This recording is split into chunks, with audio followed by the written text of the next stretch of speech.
Sermón del Monte. Vamos a mirar hoy Mateo capítulo número 5 y el versículo número 21. Mateo 5, 21 dice: han oído que a nuestros antepasados se les dijo, no asesines.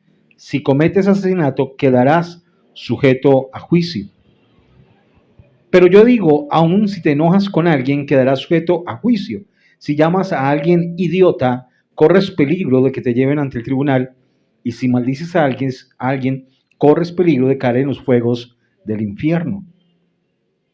Por lo tanto, si presentas una ofrenda en el altar del templo y de pronto recuerdas que alguien tiene algo contra ti, deja la ofrenda allí en el altar, anda y reconcíliate con esa persona, luego ven y presenta tu ofrenda a Dios. Cuando vayas camino a juicio con tu adversario, resuelvan rápidamente las diferencias. De no ser así, el que te acusa podría entregarte al juez, quien te entregará a un oficial y te meterán en la cárcel. Si eso sucede, te aseguro que no te pondrán en libertad hasta que hayas pagado el último centavo. ¿Cómo les parece ese pasaje de la Escritura? El Señor Jesús era una persona de mucha autoridad. Los rabinos iban creciendo en autoridad porque iban teniendo cada vez más aceptación dentro de del público al cual le predicaban. Y entonces, en ese pensamiento y en esa idea, lo que nos dice la Escritura es que, lo que nos dice la Escritura es que el Señor Jesús iba creciendo en esa autoridad que tenía me desconcentré, vuelvo y digo. Los rabinos del tiempo de Jesús iban creciendo en autoridad conforme iban teniendo discípulos. Cada vez que las personas lo aceptaban más, entonces él iba imponiendo sus propios pensamientos. Y entonces iba diciendo, a ustedes les han enseñado esto, pero yo les enseño esto. A ustedes les han dicho que esto es de esta manera, pero en realidad es de esta otra forma. Pero aquí encontramos cómo el Señor Jesús, aunque apenas está empezando su ministerio, empieza a hablar con una gran autoridad. Y mire lo que dice la Escritura. Él empieza diciendo, el versículo número 21, inicia diciendo, han oído que a nuestros antepasados se les dijo, no asesines, si cometes asesinato quedarás sujeto a juicio. Él está diciendo, eso fue lo que ustedes escucharon, esa es la ley que han escuchado, eso es lo que les han dicho. Pero yo les digo, cuando el Señor Jesús empieza a utilizar esto, aquí vamos a empezar a mirar cómo el Señor va ordenando y poniendo el estándar cada vez más alto en cuanto a la ley que nos han enseñado o la ley que se había enseñado. Y entonces va diciendo cosas y va diciendo, ustedes escucharon que esto es así, pero en realidad es así. Va poniendo el propósito real de lo que la ley es, va poniendo el propósito real de lo que la ley representa o de lo que la ley nos muestra. Entonces va diciendo, esto es de esta manera. Esto no tiene este alcance solamente, sino que tiene un alcance mayor. Y en realidad lo que decíamos el domingo pasado, el Señor Jesús dice, yo no vine a abolir la ley, sino a darle su propósito o su cumplimiento real. Y él dice, la ley va mucho más allá. Los mandamientos de la ley tienen que ver mucho más con hacer cosas o dejar de hacer cosas. Nosotros siempre hemos pensado que nuestra santidad se mide en lo que hacemos o dejamos de hacer. Pero la santidad también tiene que ver con las intenciones del corazón, con lo que en el corazón hay, con lo que en el corazón está.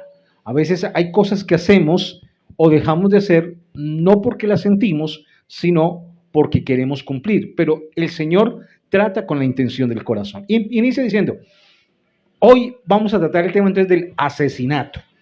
Y uno podría pensar que una de las cosas más terribles que uno podría hacer o que una persona puede hacer es asesinar a otro. Quitarle la vida a otro, podríamos decir que es el máximo pecado o la situación más terrible que podríamos hacer contra otra persona. Aunque pues hay destinos peores que la muerte, pero sí podríamos decir que atentar contra la vida de una persona es algo que podría llevar a esa persona a que incluso pueda, es una situación muy complicada y muy terrible. Aquí nos dice la Biblia que uno podría decir más bien que nosotros estamos exentos de esa situación. Yo no sé si aquí entre el público que tengo hoy o en los que me ven, hay alguno que haya asesinado a otro. Pero la mayoría de nosotros pues no hemos asesinado a otra persona. Entonces podríamos decir, estamos libres por esa situación. Entonces, hoy podríamos decir, esa predicación, pastor, no es para mí.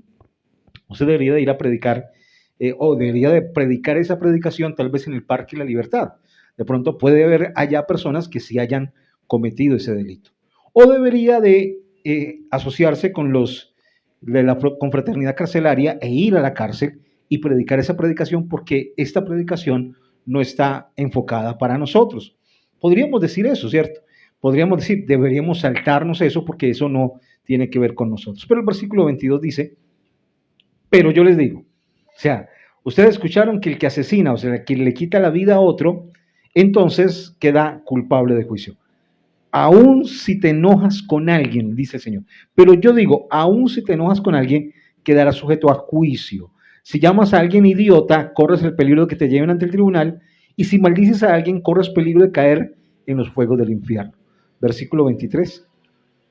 Por lo tanto, si presentas una ofrenda en el altar del templo y de pronto recuerdas que alguien tiene algo contra ti, dejémoslo hasta allí. Pero es interesante que el Señor Jesús dice que uno podría llegar a matar a alguien solo con enojarse con él. Entonces ya la predicación sí tiene que ver con nosotros, ¿o no? ¿Se ha enojado usted contra alguien? Eso es interesante. Volvamos entonces al versículo 22 para tratar de analizarlo. Pero yo digo, aun si te enojes con alguien, quedarás sujeto a juicio. Si llamas a alguien idiota, corres peligro de que te lleven ante el tribunal, y si maldices a alguien, corres peligro de caer en los fuegos del infierno. Esta misma predicación, esta misma idea es la que maneja el apóstol Juan en Primera de Juan, en el capítulo número 3 y el versículo número 15. Primera de Juan, capítulo número 3 y el versículo número 15. Y nos dice lo siguiente: todo el que odia a su hermano, en el fondo de su corazón es un asesino. Y ustedes saben que ningún asesino tiene la vida eterna en él. Pensando en eso, de hecho, más adelante, el apóstol Juan propone el ejemplo de Caín. Podríamos decir que Caín mató al hermano antes de matarlo, ¿cierto? Caín mató a su hermano antes de matarlo. En su corazón ya lo había matado. Mire lo que dice: todo el que odia a un hermano, en el fondo de su corazón es un asesino. Y ustedes saben que ningún asesino tiene la vida eterna en él. Interesante. Es importante que podamos pensar en eso.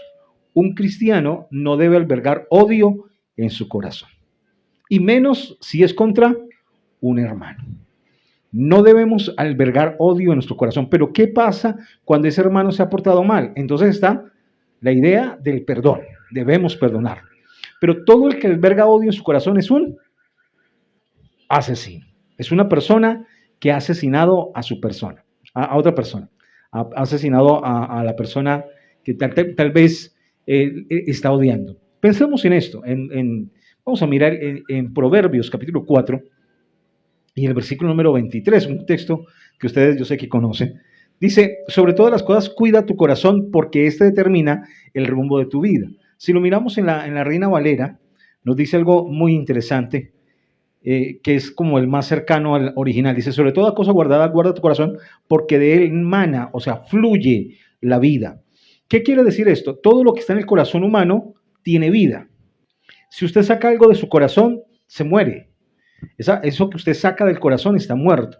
Entonces, cuando usted saca de su corazón algo, esa cosa, esa situación o esa persona se murió. Cuando usted odia a alguien, ¿qué pasa? Lo saca de su corazón. Al sacarlo de su corazón, ¿qué pasó? Lo mató, lo asesinó. Esa es la lógica que el Señor Jesús utiliza y que el apóstol Juan nos enseña. No debemos odiar a nadie, porque el odio es comparable, es asimilable a el asesinato. Es poder llegar a asesinar a una persona. Pero volvamos al versículo 22 y analizamos los tres estados de esa idea que tiene el Señor Jesús allí en Mateo 5:22. Pero yo les digo que cualquiera que se enoje contra su hermano. Miren, mis hermanos, esto podríamos interpretarlo mal, porque podríamos pensar que en ningún momento de nuestra vida nos podríamos enojar contra alguien. Pero mis amados hermanos, yo sé que ustedes se han enojado con alguien en algún momento de su vida. ¿Cierto que sí? Ustedes sí, yo también. En algún momento de nuestras vidas nos hemos enojado, tal vez incluso con personas muy cercanas. De hecho, las personas más cercanas son las que más nos dan enojo. ¿O no es así? ¿Cierto? Usted, pues, no sé, si alguna vez tal vez se ha enojado con el de la tienda, pero no ha tenido tanto enojo con él como con un hijo suyo, o con su esposo, ¿cierto? Hay esposos que tienen la virtud de sacarle la piedra a la esposa, ¿cierto? y viceversa. Pero a veces nuestros hijos nos hacen enojar. Cuando el Señor Jesús dice que cualquiera que se enoja contra su hermano ya es culpable de juicio, está diciendo el que guarda enojo contra su hermano. Mi esposa, cuando recién nos casamos, yo no sabía que ella era muy teológica, no sabía que tenía esa capacidad, porque ella me decía, yo la veía y le decía, mami, ¿estás enojada? Y me decía, no, yo no estoy enojada. Entonces, tengo ira. Entonces yo decía, pues la ira y el enojo no es lo mismo. Resulta que cuando uno mira en la escritura, sobre todo en este texto, no es lo mismo. No es lo mismo, porque la ira es momentánea, ¿cierto? La ira es momentánea. La ira es una situación en donde uno se enoja o se aira. Por eso dice la Biblia, mire que la Biblia no dice, enojaos, pero no pequéis. Sino que, ¿qué dice la Biblia en el libro de Efesios? Airaos, pero no pequéis. O sea, que es momentáneo. Pero el enojo es un estado. ¿Qué es el enojo? Un estado. Es una situación en la cual la persona cae y entonces siempre está enojada. La Biblia dice, por ejemplo, de los hermanos de José. Ahorita cuando estábamos orando, la pastora recordaba un texto de Hechos 7:9, que dice que los patriarcas por envidia, ¿qué hicieron? Vendieron a José a Egipto, pero Dios estaba con él. Entonces, ¿qué nos muestra eso? Los patriarcas, ¿quiénes eran? Los hermanos de José. ¿Por qué lo vendieron a Egipto? Por envidia. Tenían envidia contra él. Pero lo que nos dice la Biblia en Génesis es que no le podían hablar pacíficamente. O sea, ¿cómo estaban con él? Enojados continuamente. Y no le podían decir, mire, José, es que usted, es que ¿por qué usted? Es que todo les enojaba. Si él preguntaba algo, esa pregunta tampoco. ¿Por qué? Porque habían caído ¿en qué? En un estado de enojo. Y Dios dice, el Señor Jesús dice, cualquiera que guarda ese enojo, que está enojado continuamente, que está enojado de una manera continua y constante, entonces ese enojo que no se manifiesta tal vez, pero que está dentro de su corazón, hace que usted sea culpable de juicio.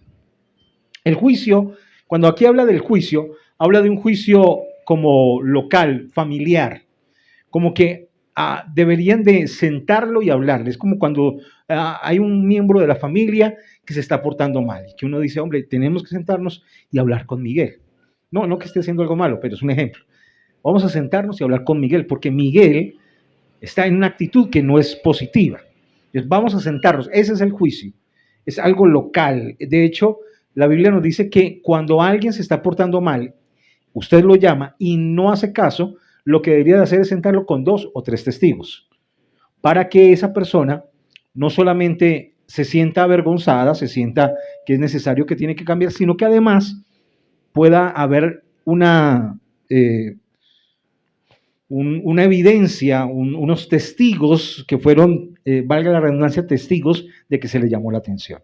Entonces, primero, el que guarda enojo debe ser llamado.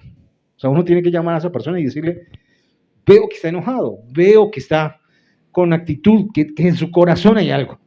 Por favor, descárguese, por favor, sáquelo, porque no está bien. Pero lo segundo dice, y cualquiera que diga necio a su hermano, será culpable ante el concilio. Ahora, ya escala la situación. Primero, es una situación interna, pero luego lo manifiesta. ¿Con qué lo manifiesta? Con palabras. Lo segundo es desprecio. Lo primero, ¿qué es? ¿Qué es lo primero? Enojo. Pero lo segundo, ¿ya qué es? Desprecio. La palabra necio, una palabra bien tremenda, raca, significa alguien que es como con problemas mentales, que es un tonto, que no medita bien. Pero además de eso, tenía que ver sobre todo con alguien moralmente ineficiente, con alguien moralmente que no era moralmente aceptable, o sea, que era alguien como que de alguna manera estábamos diciendo, es alguien despreciable porque no se porta bien. Ahora, esto lo dice en el contexto de los hermanos. Recuerden que yo les decía hace 15 días que el Sermón del Monte ocupa el capítulo 5, 6 y 7. 5, 6 y 7 de esos pasajes es el Sermón del Monte. Aquí está hablándole a los discípulos y les dice, si usted le dice eso a un hermano, le está diciendo impío. impío, a un hermano, ¿cierto? Hay hermanos que tienen problemas, hay hermanos que tienen dificultades, pero llegar a decirle impío era un estatus de maldad. Decirle, usted es malvado, usted es una persona malvada.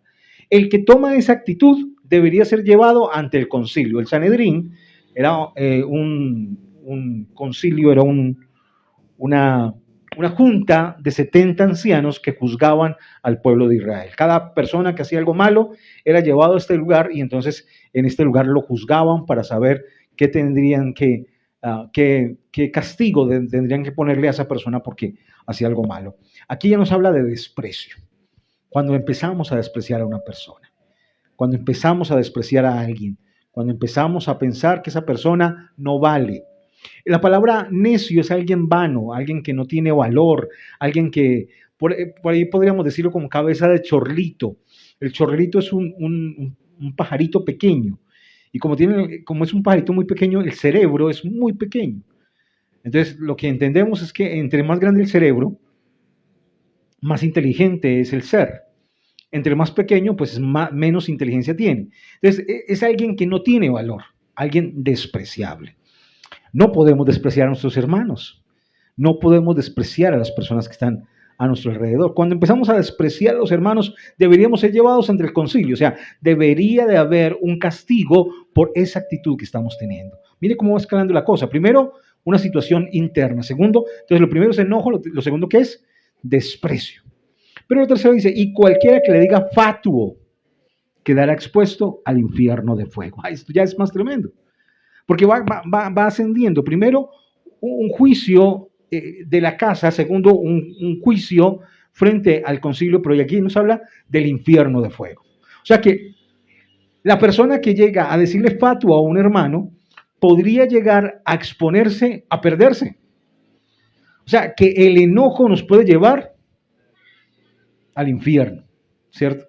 Y no solamente porque en medio de una ira uno haga algo que no debe, ¿cierto? Porque puede ser que en medio de una ira uno termine, no sé, Dios nos guarde matando a alguien.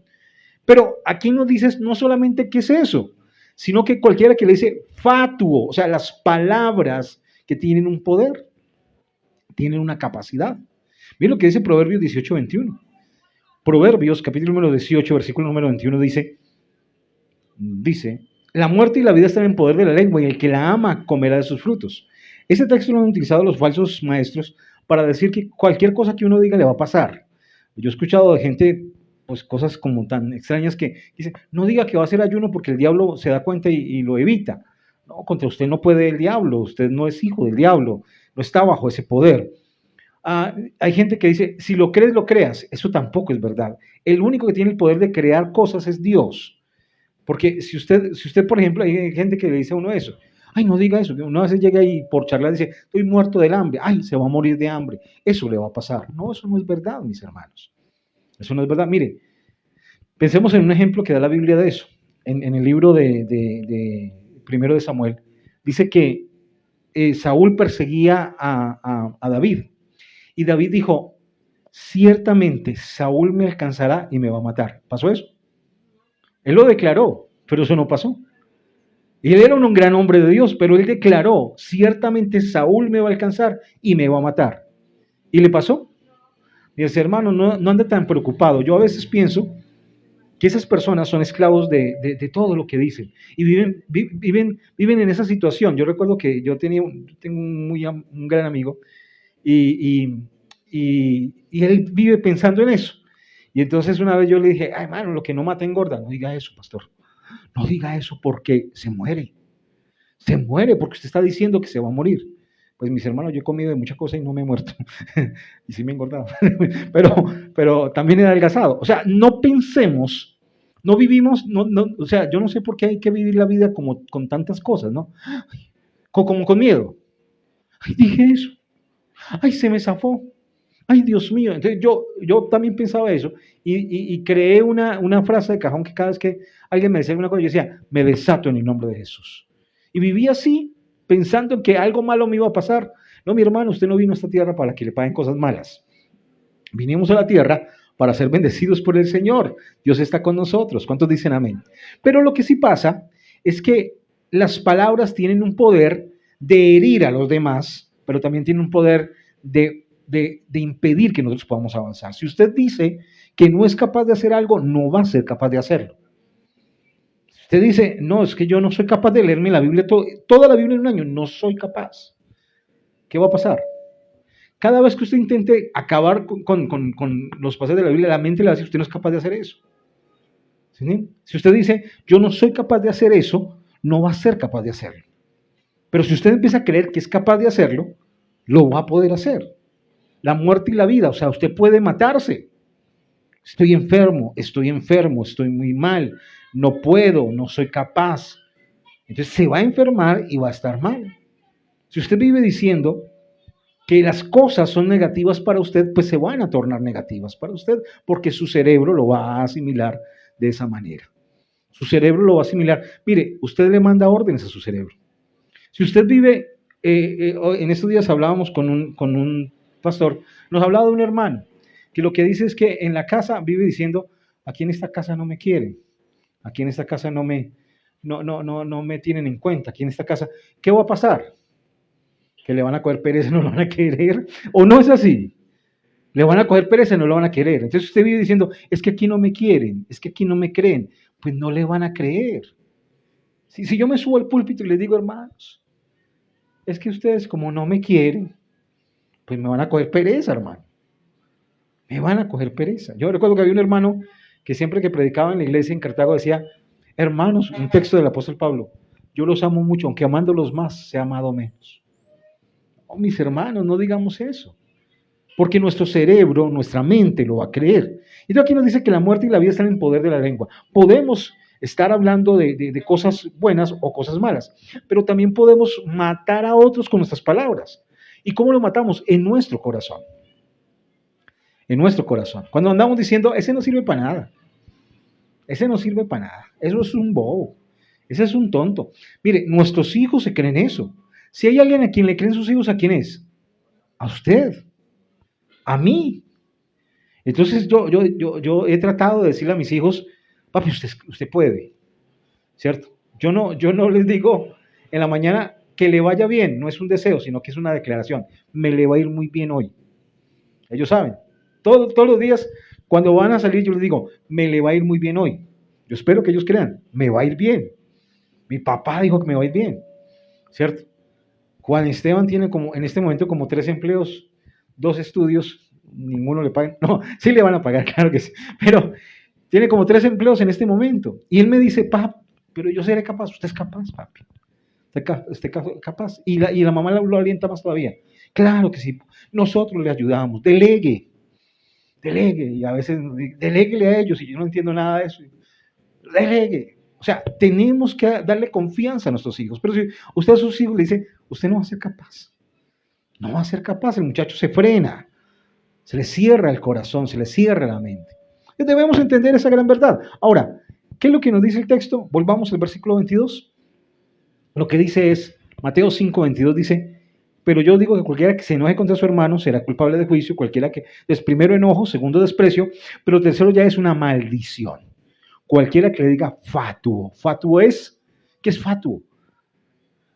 O sea, mire, hoy había una pelea por acá de unos muchachos jovencitos. Le decía yo a mi esposa, son 2 niños, pero tienen boca de viejos.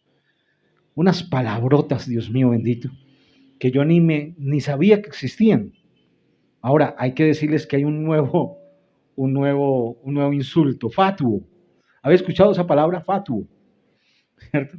Por ahí hay un predicador de origen judío que se llama Steve Fatuo. Y entonces un hermano decía, no lo pronunciemos porque la Biblia dice que nos exponemos al fuego del infierno. Fatuo es declararlo hijo del diablo. Es un hijo del diablo. Maldecirlo. De hecho, la palabra, podríamos miremoslo en la Nueva Traducción Viviente, yo creo.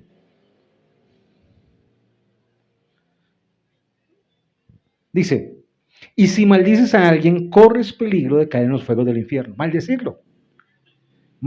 Declarar que es un maldito, declarar una maldición, hablar de maldición sobre alguien, maldecir a otras personas, maldecir a otro. Ahora, alguien me dice, pastor, pero es que Es extraño porque el apóstol Pablo maldijo a Elimas. ¿Recuerdan a Bar Jesús? ¿Sí? Bueno, menos mal que no dije que iba a darle un premio al que me dijera quién era. ¿Recuerdan a Bar Jesús? ¿Quién era Bar Jesús? Un hombre malvado, ¿qué? Era un mago. Muy bien, miren, esta pastora está tremenda. Era un mago, ¿y qué era lo que trataba de hacer? Tratar de inducir al procónsul a que no creyera. ¿Y qué le dijo Pablo? ¿Recuerdan qué le dijo Pablo?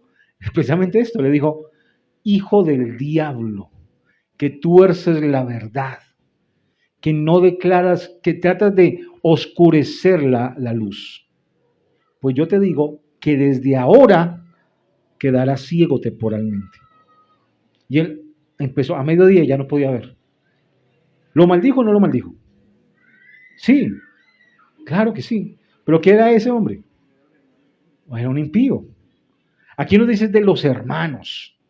Yo no puedo ir a maldecir a un hermano porque eso me generaría. Es que el único que podría maldecir a un hermano, ¿sabe quién es? ¿Quién podría maldecir a un hermano? ¿Quién piensa usted que podría maldecir a un hermano? Hay alguien que puede maldecir a un hermano, pero ¿quién puede ser? ¿Quién podría maldecir a un hermano en la fe? O sea, podríamos decir a nosotros que somos hijos de Dios, ¿quién nos podría maldecir? El único es Dios. Entonces, cuando alguien maldice a un hermano, está tomando el lugar de Dios. Está tomando el lugar del juez que dice quién es o quién no es. Y por eso dice, usted puede quedar expuesto a perderse. Qué peligro, mi hermano. Qué cosa tan tremenda. Podríamos estar expuestos a la perdición.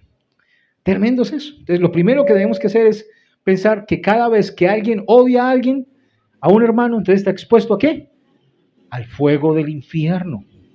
Al fuego del infierno. Ahora, lo segundo que podemos mirar aparece en el versículo número 23. Versículo número 23 dice, por lo tanto, si presentas una ofrenda en el altar del templo y de pronto recuerdas que alguien tiene algo contra ti, siguiente, deja la ofrenda allí en el altar, anda y reconcílate con esa persona, luego ven con esa persona, luego ven y presenta tu ofrenda a Dios. Lo segundo que podemos mirar, lo primero es que no debemos odiar a nadie, menos a los hermanos. Lo segundo que debemos que entender es que hay una prioridad y la reconciliación. ¿En quién debe caer la iniciativa de reconciliarse? En el que me ofendió. ¿Cuántos dicen amén?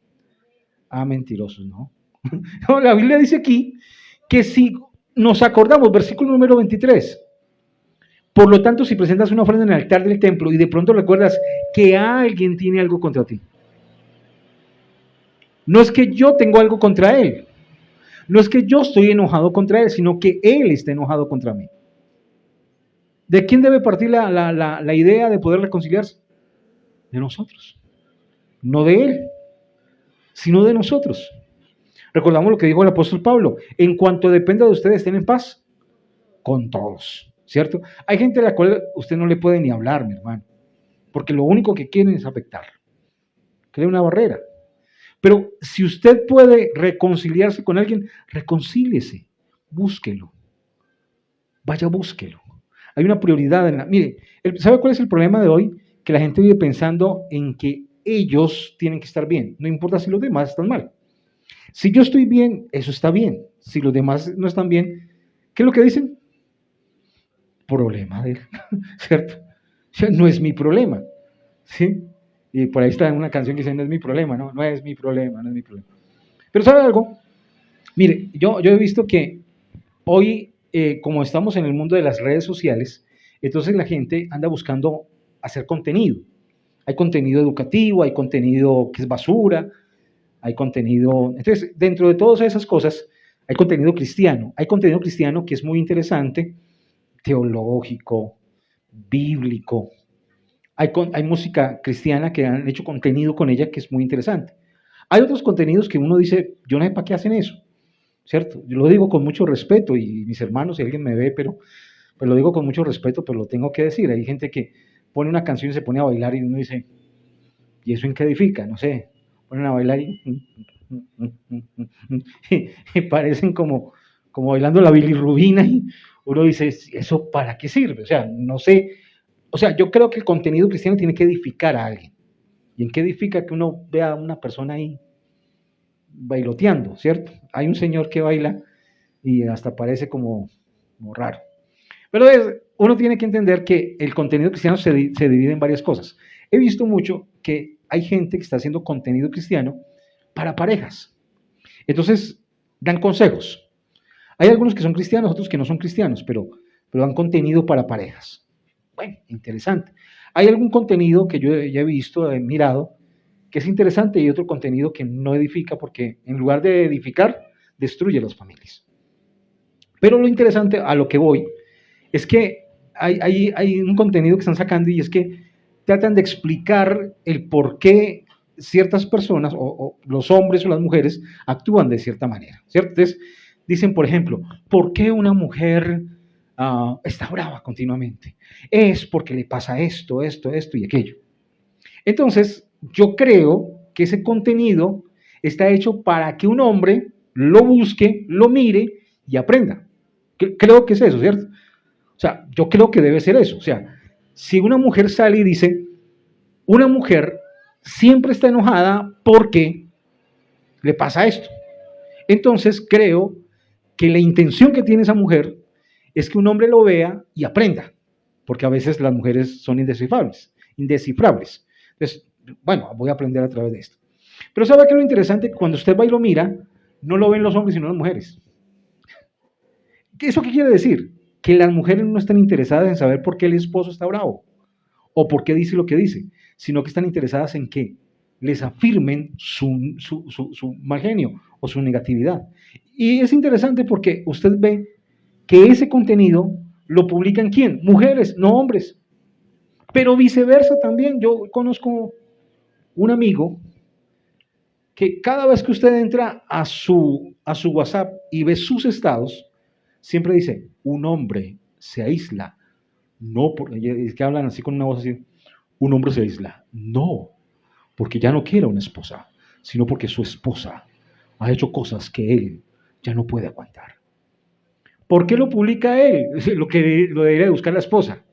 Pero ¿por qué lo publica? Para cada vez estar más enojado, más triste, más maluco. ¿Pero qué es lo que está buscando él? Justificarse, pero además de eso, sentirse bien él. No le interesa lo que su esposa piensa, no le interesa lo que su esposa está mirando o está pensando. Yo he visto muchos videos que dicen que un hombre deja de querer una, y cuando yo escucho que dicen, un hombre deja de querer a su esposa, inmediatamente lo quito.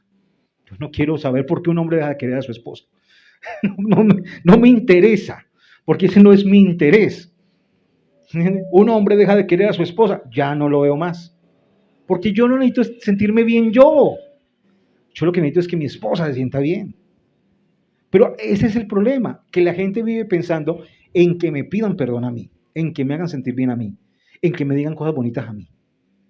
Ah, no importa si yo digo cosas feas, eso no importa, se tienen que aguantar porque yo soy el que tengo que estar bien.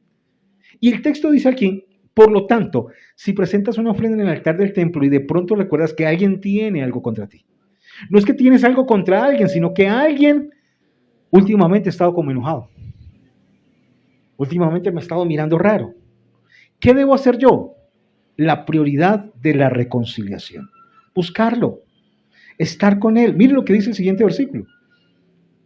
Deja la ofrenda allí en el altar, ande y reconcíliate con esa persona, luego ven y presenta tu ofrenda a Dios. ¿Qué es lo que dice el texto de Juan? Que uno debe de amar al hermano, amar a Dios, pero también demostrarlo amando al hermano. ¿Cierto? Hay la canción, ¿cierto? ¿Recuerdan la canción? ¿Cómo puedes tú orar?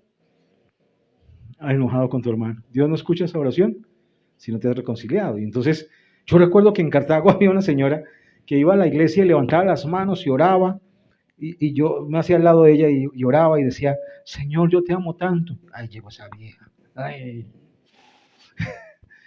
No podemos ser así, ¿cierto? Porque esa vieja es hija de Dios también. Eso es algo tremendo. Si usted le dicen, vea, pastor, yo a usted lo amo tanto. A mí me dijeron eso. Yo a usted lo amo tanto, pero me caen tan mal sus hijos. Yo creo que usted me caería mal. ¿Cierto? Sería difícil, sería complicado, mis hermanos. Entonces yo lo que le quiero decir es que pensemos en eso. Mire lo que dice Marcos, hablando de la oración, Marcos 11:25.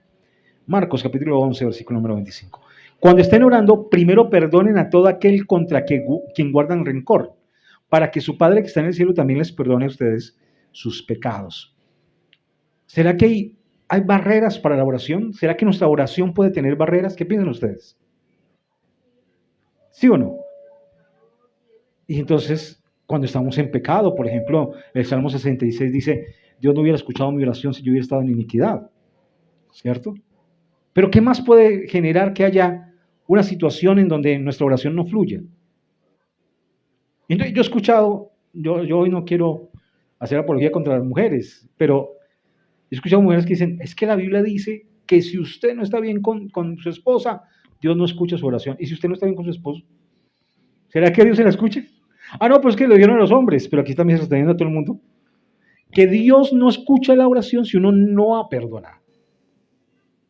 Que antes de orar, o sea que es interesante porque podría ser que cuando uno esté orando, según este versículo, podríamos entender que cuando uno está orando, Dios le muestra con quién tiene problemas.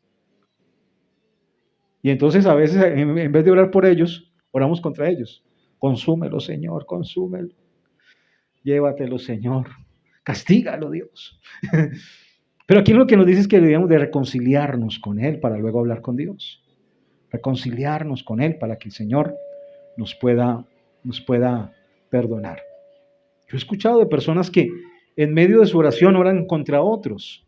Mis hermanos, ¿podemos orar contra otros? Claro que sí. El apóstol Pablo dijo, Señor, yo te pido que no, les tengas en cuenta sus pecados. Es interesante porque Esteban dijo, no les tengas en cuenta sus pecados. Pero Pablo de Himeneo y de Fileto les dijo, de Alejandro y de Himeneo, dijo, esos me hicieron sufrir tanto que te ruego, Señor, que no los dejes en paz y que te recuerdes de sus pecados. ¿Pero qué eran? Impíos, hijos del diablo. Pero contra un hermano, contra su esposo, contra sus hijos, no levante oración negativa. Tal vez uno puede decir, trátalo, Señor, trátalo. Pero debemos pensar de esa manera. Ahora, lo cuarto, volvamos a Marcos capítulo 5, Mateo capítulo 5, el versículo 25 y 26. Mateo 5, 25 y 26. Dice, cuando vayas camino al juicio con tu adversario, resuelvan rápidamente las diferencias. De no ser así, el que te acusa podría entregarte al juez, quien te entregará a un oficial y te meterán en la cárcel. Siguiente. Y si eso sucede, te aseguro que no te pondrán en libertad hasta que hayas pagado el último centavo. Mire, aquí el Señor está hablando de una manera judicial. Está diciendo una deuda, un problema, una situación puede convertirse en algo judicial. Versículo 25 lo miramos. Cuando vayas camino al juicio con tu adversario, resuelvan rápidamente las diferencias. ¿Qué es lo que dice el Señor? El Señor dice, mejor concilien, mejor reconcíliense, mejor pueden conciliar. Aquí en Colombia hay una figura que se llaman jueces de paz, que a veces son de guerra. Pero el juez de paz, ¿qué es lo que busca? Que usted tiene un problema con un vecino, entonces lo llaman y le dicen, venga, concilien, traten de llegar a una conciliación. Cuando no, entonces hay que ir a un juez mayor, que dictamine una sentencia. Aquí nos dice eso, cuando vayas camino al juicio con tu adversario, o sea, nos encontramos, quedamos de encontrarnos, vean, yo le metí una demanda, y como le metí una demanda, entonces necesitamos presentarnos. Van con el adversario, van caminando rumbo al juicio y dicen, mejor reconcíliense ahí. Mejor que cuando lleguen ante el juez ya le digan al juez, no, ya eso lo solucionamos, ya arreglamos el asunto. Mejor reconcíliense, porque si no, usted puede perder. Hay gente que dice, usted perdió, pero usted también puede perder. Usted puede perder. Usted puede llegar a perder. Quien te entregará a un oficial y te meterán en la cárcel. ¿Eso qué quiere decir, mis hermanos? Espiritualmente, ¿qué quiere decir? Que el odio, el rencor, el enojo es una cárcel. Y en esa cárcel, o sea, usted está enojado contra alguien, odiando a alguien. En esa cárcel, ¿quién está? ¿Al que usted odia? ¿Quién? Uno mismo. Uno construye una cárcel que se llama enojo, o que se llama odio, o que se llama rencor. Uno construye esa cárcel y está allí bajo esa situación. Mira lo que dice Efesios 4:26. Efesios capítulo 4, versículo número 26. ¿Qué dice la escritura? Además, no pequen al dejar que el enojo los controle. No permitan que el sol se ponga mientras siguen enojados. ¿Cuándo se pone el sol? ¿Cuándo se pone el sol? Según la literatura, según los símiles que hicieron los escritores, ¿cuándo se pone el sol? En la noche, o sea, cuando se oculta. O sea que uno no debe dejar que el sol se oculte. Eso quiere decir que uno no se puede acostar enojado. No se debe acostar enojado. ¿Por qué? El enojo va creciendo. Porque el que se acuesta enojado se levanta resentido. El que se acuesta resentido se levanta odiando. El que se acuesta odiando se levanta amargado. Eso puede pasar, ¿cierto? Eso puede ocurrir. Eso nos puede pasar. Entonces dice, cuidado, tengan cuidado con eso. Es una bandera roja del Señor. Dice, no lo permitan que el sol se ponga mientras siguen enojados. Y dice, no pequen al dejar que el enojo los controle. Qué tremendo, a veces nos controla el enojo. Nos controla el enojo de tal manera que uno reacciona de una manera que no debe. Y entonces empiezan las palabras, los actos, las miradas, los gestos, todo eso. En estos días veíamos el lenguaje no verbal, dicen que es el 70%, otros dicen que el 80%. Bueno, es la mirada, la forma en que hablamos, la forma en que gesticulamos. Y pues a veces una mirada es más dura que una palabra, ¿cierto? Esa mirada, ¿cierto? Esas miradas esos gestos de desprecio, ¿cierto? Es como, oigan a este, ¿cierto? ¿Cierto? Bueno, les estoy enseñando.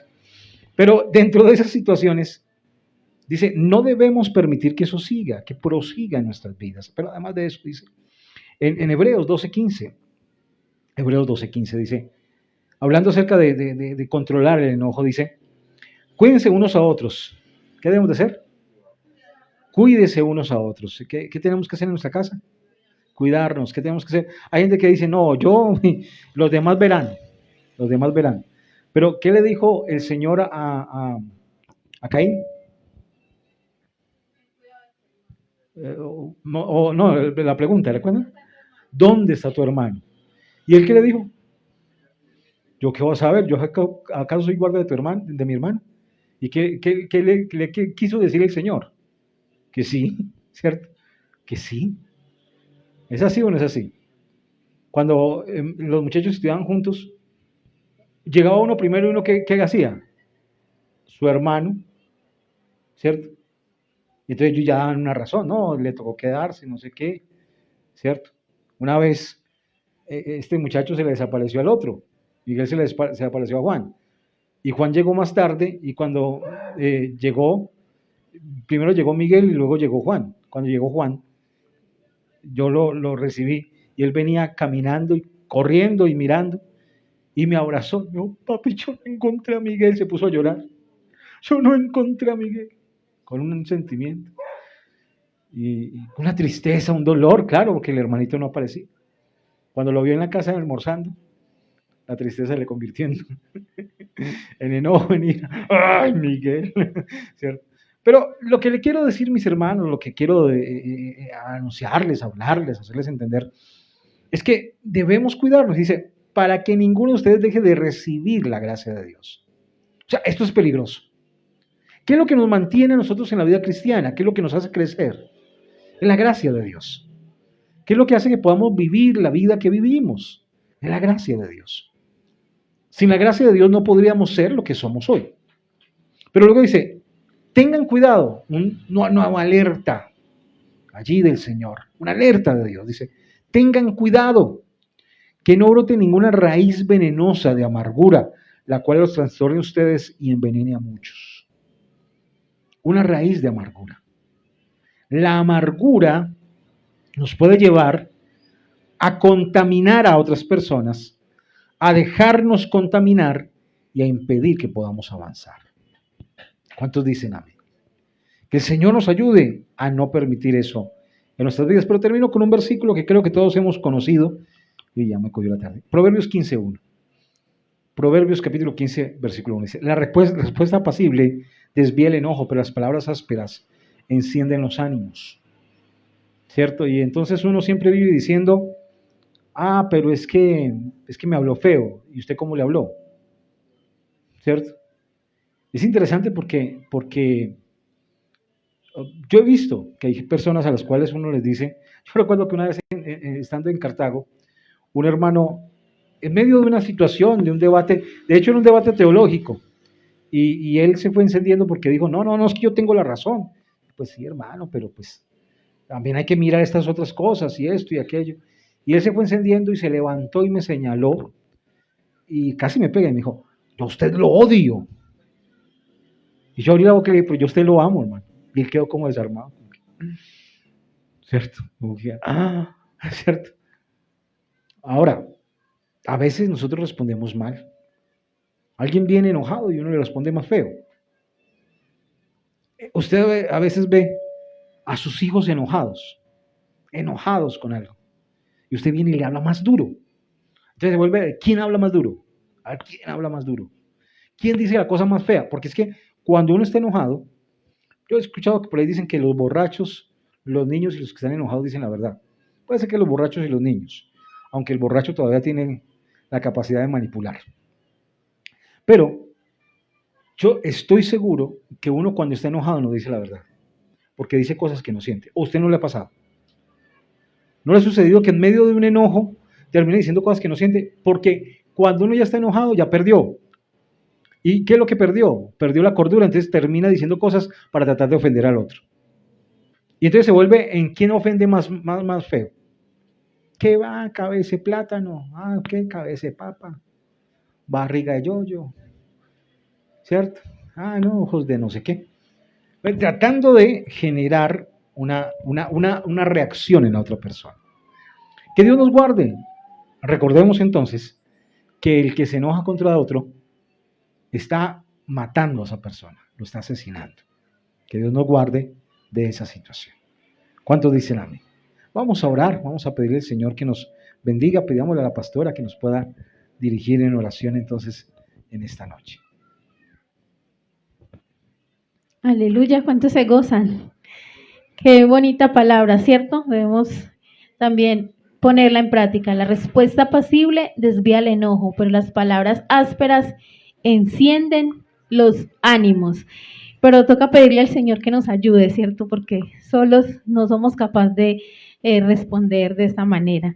Entonces, si cierra ahí sus ojitos y le pide a Dios, ahí empiece a orar y a decirle, Señor, yo te necesito. Señor, tú sabes lo que pasa en mi vida, tú sabes, Señor Jesús, cuánta dolor, cuánta ira, cuántas palabras necias, Señor, tal vez salen de nuestros labios, pero hoy rogamos a ti, Padre Celestial, que tú seas ayudándonos, Señor. Aquí está el pueblo de Dios, aquí están tus hijos, Señor, están cada uno de tus hijos amados, Dios. Hoy rogamos, Papito Dios del cielo, que tú seas ayudándonos, Dios, transformándonos a tu imagen, Dios, que podamos ser esos vasos útiles, vasos de honra, purificados, cambiados, transformados, Señor Jesús, para poder, Señor, cumplir tus propósitos, Dios.